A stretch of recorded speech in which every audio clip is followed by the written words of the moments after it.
Michael Parness, let's talk about some of the trends you're following over at trendtrade.com. And the first one is to short SolarCity. And this is already a heavily shorted stock. It's about 40% shorted in terms of the float. Stock's down around 56% so far year to date, but you think it can go lower? Yeah, I think it can go a lot lower. It's down that much, but it's also up about 40% from its recent lows. And I think with the market hitting key resistance here around S&P 2000, I think this is a good entry point for the short side. All right, now you also want to short Netflix, which is down around 12% so far this year. It's been very volatile over the past year, Netflix. Yeah. So why do you want to short it? Because you can really get hurt in this one. Well, at trendtrade.com, we look for trends, obviously. And one trend is that Netflix, the last few quarters, has sold into their earnings report, before the earnings report.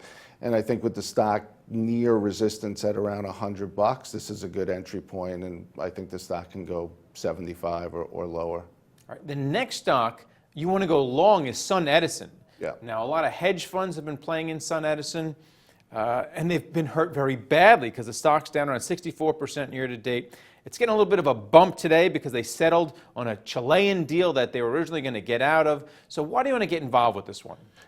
Everything is risk reward, right? You have $1.50 or so stock. It's an option.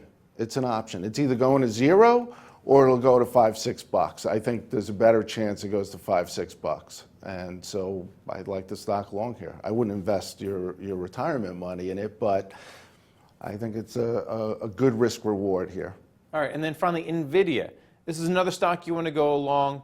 This thing's up over 20% since mid-February, since the market's turned around. How much higher can it go? I think it can go to mid-40s to $50 by the end of the year. They're hitting on all cylinders. Their earnings report recently was dynamic and fantastic. So I think if you're going to be long this market, that's a stock you want to keep your eye on. All right, well, thanks a lot, Michael. Thank you. Thank you for watching The Street.